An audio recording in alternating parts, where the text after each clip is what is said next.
All right, now to give us more perspective on what is, of course, happening at this moment in West Asia, we're being joined by retired Colonel Rich Outzen, who's a senior fellow at the Atlantic Council and the Jamestown Foundation. Colonel Outzen is joining us live from Washington, D.C.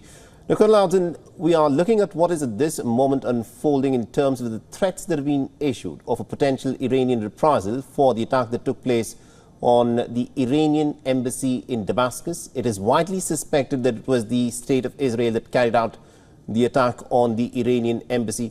What kind of a response do you expect from the Iranians?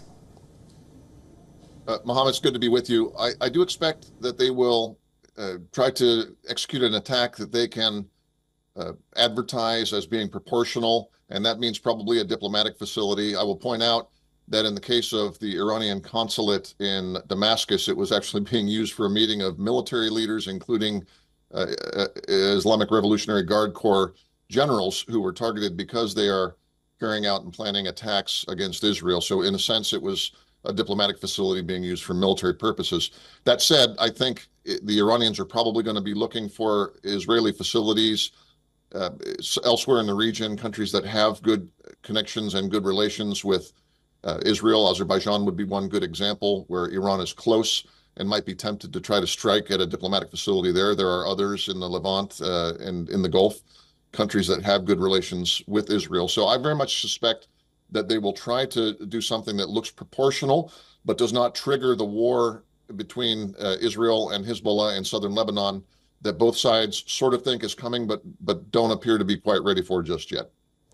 You know, and also looking at the rhetoric in the past, Iran, when it has been questioned as to how it intends to respond to some of the Israeli attacks that have been carried out on Iranian assets, it has said that it exercises what it describes as strategic restraint.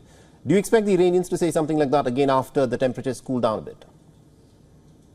Well, it's a matter of timing. I think the United States encouraged this strategic restraint, if we'll call it that, on the part of Iran by deploying military assets into the region shortly after October 7th to make it clear that Iran should not contemplate opening another front from Lebanon. And I think both in terms of what Israel can do and what United States forces can do, should Iran open hostilities from Lebanon. That factor hasn't really changed yet. So I think they'll continue with what looks like restraint, although they may be tempted to test that, because in recent weeks we've seen more gaps opening up between Washington and Jerusalem over the conduct of the war in Gaza, over the Rafah operation and so forth. So they might still say the word strategic restraint. My guess is they're going to be more provocative and less actually restrained in light of what's happened in Damascus.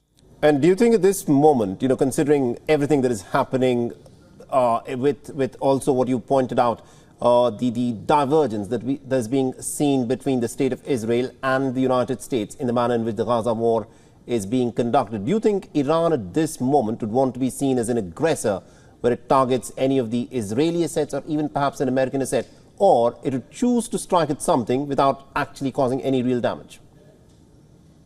Well, I think they'll try to cause damage, but on a limited scale, because I think you're right. There's a narrative war as well as the physical war on the ground right now. In one narrative war, Iran is, and with some success, casting Hamas as the victim and as the oppressed and Israel as the aggressor. So were Iran to launch a major military operation, that would undermine their own narrative. It would reinforce the U.S. and Israeli narrative that Hamas and Hezbollah are both cat's paws of the regime in Tehran, and that this is actually a connected set of theaters and, frankly, a combined war campaign by Iran and its proxies. So I think you're right that there's probably a restraint on that level, because Iran does want to sustain this narrative of the victimization of Hamas rather than refocusing people on the October 7th attacks that actually kicked off this war. All right, we'll have to leave it there. Thank you very much indeed, Colonel Outzen, for joining us and getting his dark perspective there. Always good to see you. Thank you. For all the latest news, download the WION app and subscribe to our YouTube channel.